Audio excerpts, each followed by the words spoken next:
Welcome, everybody. Welcome to the Midnight Show with me, Rainer from Rainierbooks. Tonight, very late, almost 1 o'clock here in Sweden on Thursday morning. But tonight I'm going to upload this video. I'm going to do it. I'm going to upload it. And, at the end of the year, very good newspapers, very good periodicals make their list of the best books of the year. We all do that. And some of the lists are very respected. So to be on the top, on the notable books list of the New York Times, to be on the list of the best books by The Guardian, or on the list with the best books from the Los Angeles Times, for example, is a great achievement. Or if you make it on Oprah Winfrey's O Magazine best list of the year, it's always great for your sales, and it's a great achievement if you are one of the best, if your book is just one of the best books of the year 2020 for this year. A couple of people have made videos about the different lists. I saw Greg from Supposedly Fun do a video about the New York Times top 10 book list. I saw Eric Carl Anderson doing a list about all the books from The Guardian. I thought I wanted to do a different thing. So I looked at all those lists from The Guardian, from the New York Times, and from the Los Angeles Times. And I thought to myself, which of the books have I read, and which books have I not read, and which books were not on my radar at all in 2020. And of those books that were not on my radar at all in 2020, that are on my radar now, and that the year moves toward its end, I made a top 10 list, top 10 books on the lists of the New York Times, the Los Angeles Times, and the Guardian that really got my interest. It's a very long title for a top 10 list, isn't it? And it's a very long introduction. So without further ado, let's get started.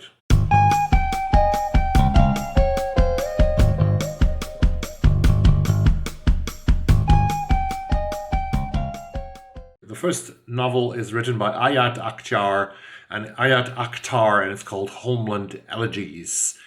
AKHTAR is a 50-year-old American author. He is a former winner of the Pulitzer Prize for Drama in 2013 for his play Disgraced, that deals with the topics of Islamophobia in the United States and post-11 prejudices against Muslim people in the US. The novel, Homeland Elegies, it's a deeply personal work about identity and belonging in a nation coming apart at the seams. Homeland Elegies blends fact and fiction to tell an epic story of longing and dispossession in the world that 9/11 made. Part family drama, part social essay, part picaresque novel. At its heart, it is the story of a father, a son, and the country they both call home. AKHTAR forges a new narrative voice to capture a country in which debt has ruined countless lives and the gods of finance rule, where immigrants live in fear and where the nation's unhealed wounds wreak havoc around the world. AKHTAR attempts to make sense of it all through the lens of a story about one family from a heartland town in America to palatial suites in Afghanistan, and spares no one, least of all himself, in the process. This is Homeland Elegy by AKHTAR. Book number 2 comes from Scotland. Scottish authors are in this year, aren't they? Shuggie Bain by Douglas Stewart won the It won the Booker Prize in England, in the United Kingdom, in London. And this was the second Booker Prize only in 52 years that went to a Scottish author. Don't say Graeme Armstrong is a 29-year-old writer from Scotland, and his first book is called The Young Team. Azzy Williams is ready to smoke, pop pills, drink wine, and ready to fight. But most of all, he's ready to do anything for his friends, his gang, his young team. Around here, in the schemes of the forgotten industrial heartland of Scotland, your mates, your young team, they're everything. Azzy Williams is 14, a rising star. This is his life and he loves it. Azzy Williams is 17, he's out of control. Azzy Williams is 21, he'd like to leave it all behind. But a way out isn't easy to find. Inspired by the experiences of its author, Graeme Armstrong, The Young Team is an energetic novel full of the loyalty, laughs, mischief, boredom, violence, and threat of life on these streets. It looks beyond the tabloid stereotypes to tell a powerful story about the realities of life for young people in Britain today. That sounds very convincing and made me put it on my list of top 10 books from the LA Times, from the New York Times, and from the Guardian. Number 3 is Another Man. 3 books, 3 men. That's very unusual for me. But alphabetical order, you know. Jonathan Coe, Mr. Wilder and Me. Jonathan Coe is a very established author. Some of you might know him. He's 59 years old. He is a writer who won last year, as late as last year in 2019, the European Prize for Fiction, the European Book Prize, as it is called, for his novel Middle England, which is the last volume of the trilogy about the Brexit. Mr. Wilder and Me. A young woman named Callista meets the famed Hollywood director Billy Wilder in the sweltering summer of 1976. She knows nothing about him or his work, but this chance encounter will change her life for good. But while Callista is thrilled with her new adventure, Wilder himself, struggling to raise the money for his next feature film, is living with the realization that his star may be on the wane.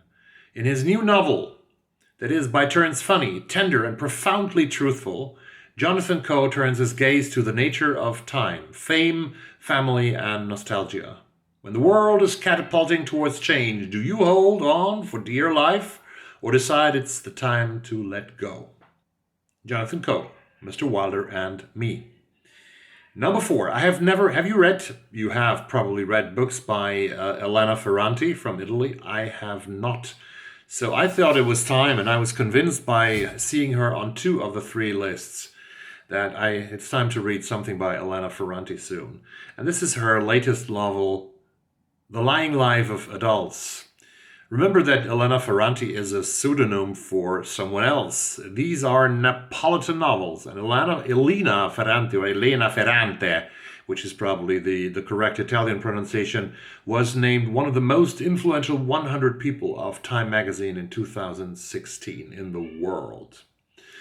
A powerful new novel set in a divided Naples by Elena Ferrante, the New York Times bestselling author. Giovanna is searching for her reflection in 2 kindred cities that fear and detest one another. Naples of the heights, which assumes a mask of refinement, and Naples of the depths, a place of excess and vulgarity.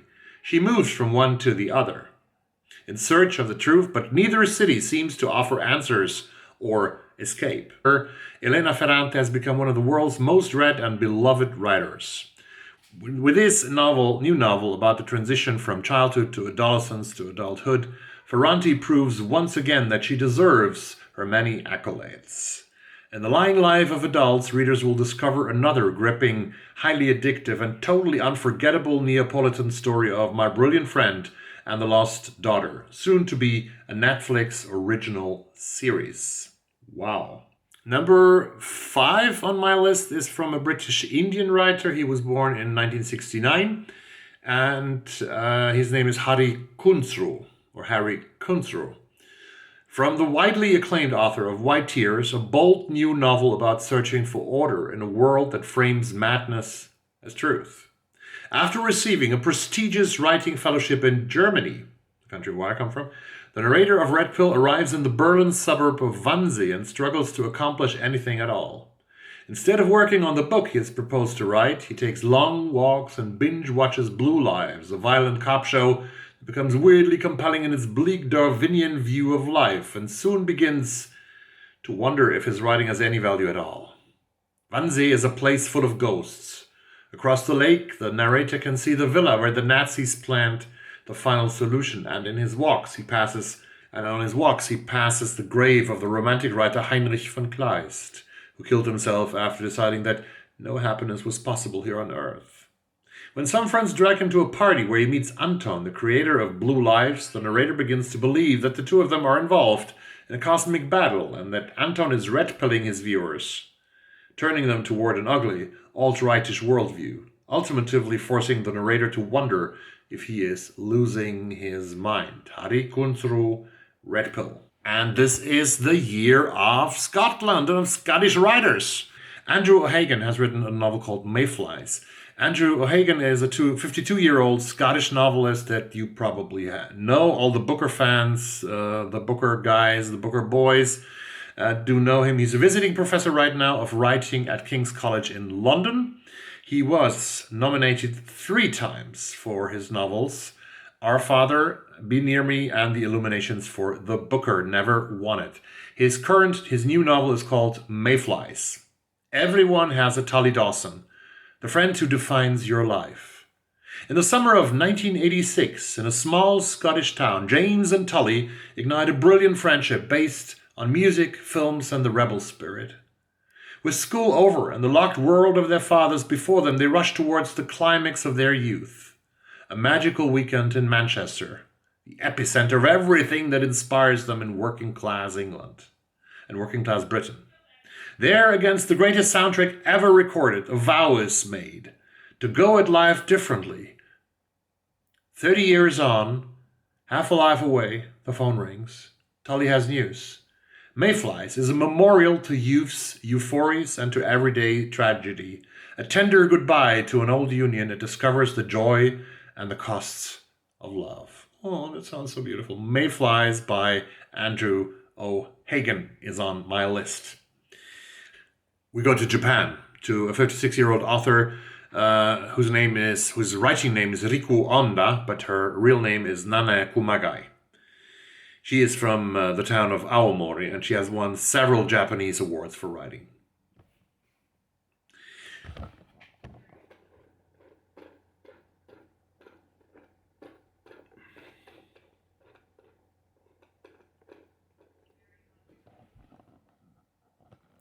Selected by the New York Times as one of the most notable books of 2020.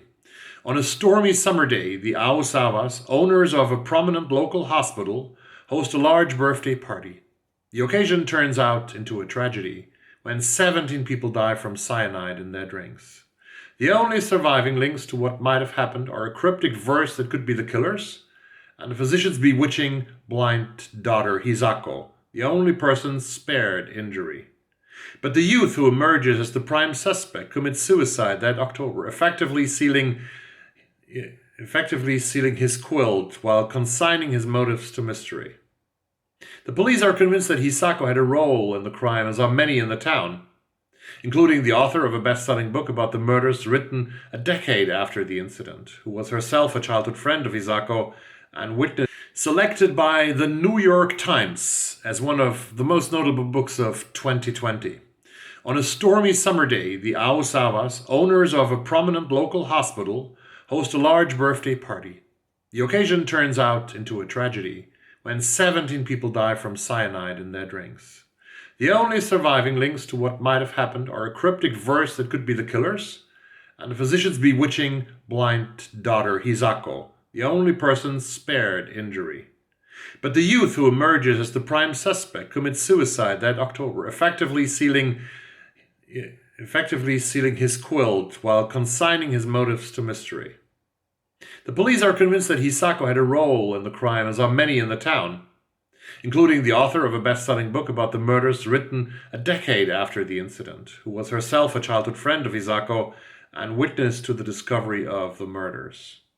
The truth is revealed through a skillful juggling of testimony by different voices, family members, witnesses, and neighbors, police investigators, and of course, the mesmerizing Hisako herself.